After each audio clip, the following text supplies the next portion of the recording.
狗嘅朋友啦，屬狗嘅朋友有個地解星喎。嗱，呢粒又係一個吉星嚟嘅。咁咧，如果我哋見到地解星咧，佢係可以化解啲乜嘢咧？呢粒吉星咧係代表化解一啲專係化解疾病啦、官非啦，尤其是係解決一啲土地問題啊。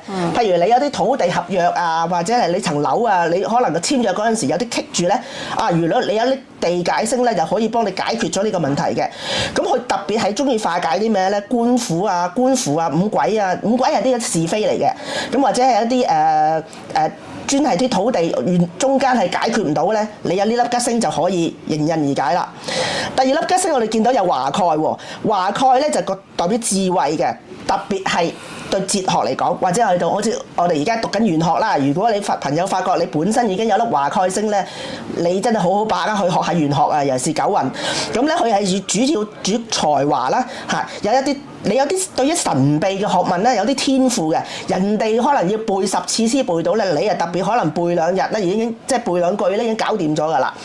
咁咧當然啦，如果佢亦都要需要一啲有文昌嘅嘢咧，可以啟動佢，或者係如果佢有華蓋星咧，佢可能對於呢個特別佢會覺得自己好高傲啊！即係佢可能覺得自己我哋唔好聽講句咧，就佢唔會特別聽人講嘢嘅。佢可能覺得乜都自己搞掂啊咁樣嘅。咁所以咧，有時咧我哋都係，如果有呢粒星咧，雖然你喺哲學方面咧，或者你喺智慧方面咧，係特別勝人一籌。咁但係我哋都有時要注意咯，就唔可以太高，即係孤峰自賞啊嗰啲叫做。好啦，咁跟住我咧見到三台星，三台星係講緊地位階梯嘅晉升啊。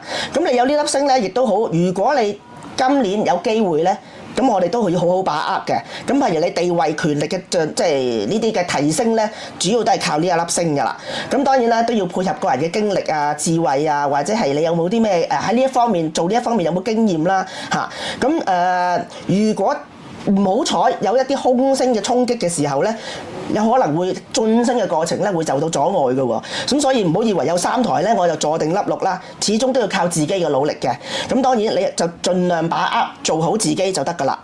空星方面咧，我哋有官符，咁官符咧就係講緊一啲文書啊、官司啊、罰單啊，咁啊小心過馬路啊，唔好紅燈過馬路啦嚇。尤其是我哋而家又話要攔交通嗰啲 seat belt 啦，即係嗰個叫做安全帶啊嚇，可能呢啲好容易俾人抄你5000蚊嘅，咁啊所以小心啲啦。咁啊雖然佢唔係一啲話好大件事，咁但係你俾人罰下錢都唔應該啦，係咪？咁五鬼係啲咩咧？都係一啲小講緊一啲是非啊咁樣嘅啫。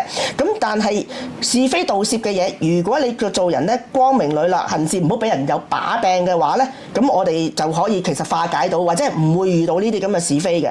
咁通常一啲咁嘅是非星咧，都係講緊一啲咧見唔得光嘅嘢嘅。咁所以咧，我哋只要做嘢行事光明磊落咧，咁就唔會擔心有呢啲咁嘅五鬼星，即係五鬼嘅是非星啦。咁你話喂，咁如果真係有咁點咧？咁其實有啲朋友咧就可能我帶住個葫蘆咁可以化解咯。即係如果你真係覺得有需要帶啲飾物咁樣安慰下自己，咁你可以試下帶個葫蘆嘅。